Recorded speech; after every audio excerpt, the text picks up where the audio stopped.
কেসুতে VIP না আমি phone দিতে কোন সময় শোনে ওকে ফোন দিয়েছি দাঁড়াই কর খবর প্রায় 12টার দিকে আমি সবই ভিআইপি টিক পেয়েছি আমি তো রাজি আমি তো রাজি হননি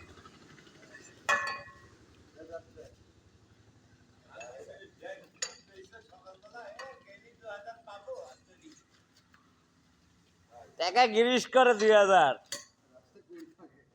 টাকা গিরিশ করে কিরে 2000 টাকা ঘোরা কি বেশি বলা যায় আসাদ আসাদ 2200 টাকা ঘোরা কি বেশি বলা হ্যাঁ